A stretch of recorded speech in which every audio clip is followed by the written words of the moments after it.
அன்பான தேவஜனமே, victory gospel search விடுதலையின் சுவிசேஷ சபை வழியாய் உங்களுக்கு கிருபையும் சமாதானமும் உண்டாவதாக. இன்று தேவன் உங்களுக்கு தரும் ஆவிக்குரிய மன்னா என்ன அப்படின்னா, சங்கீதம் 89:34, என் உடன்படிக்கையை மீறாமலும் என் உதடுகள் விளம்பினதை மாற்றாமலும் இருப்பேன். நம்ம தான் பண்ணுவோம், சொன்ன வாக்கை மாற்றி நமக்கு என்ன பிரியமா இருக்கோ அதை செய்வோம். ஆனா தேவன் என்ன சொன்னாரோ அதை ஒரு காலம் அவர் மாற்றவே மாட்டார். இதுதான் உங்களோட வாழ்க்கையில தேவன் செய்வேன் அப்படின்னு சொன்னார் அப்படின்னா கண்டிப்பா காலதாமதமானாலும் அதை வாய்க்கும்படியாக தேவன் செய்வார். கண்டிப்பாக உங்களுடைய வாழ்க்கையில், நம்மளுடைய வாழ்க்கையில் அது நடந்தே தீரும். நல்லா பாருங்க, என் உடன்படிக்கையை மீறாமல், அவருடைய உடன்படிக்கையை ஒரு நாளும் மீற மாட்டார்.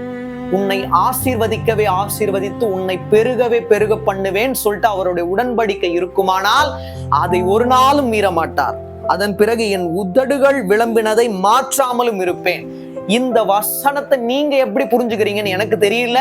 ஆனா தேவன் தரும் வார்த்தையா தான் நான் புரிஞ்சுக்கிறேன். தேவன் நமக்கு தரும் வார்த்தை ஒரு நாளும் வீணான வார்த்தையா இருக்காது. அவருடைய உடன்படிக்கை அவர் என்ன பண்ண மாட்டாரு, ஒரு நாளும் மாற்றவே மாட்டார், மீறவே மாட்டார். அவர் என்ன வார்த்தை சொன்னாரோ அந்த வார்த்தையில இருக்கிற சாரம்சத்தை வேற யாராலையும் புரிஞ்சு கொள்ள முடியாது. அது மட்டும் இல்ல, என் உதடுகள் விளம்பினதை மாற்றாமலும் இருப்பேன்.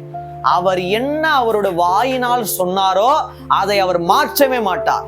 அதாவது மாற்றி பேசுகிறதற்கு அவர் ஒரு மனிதன் அல்ல.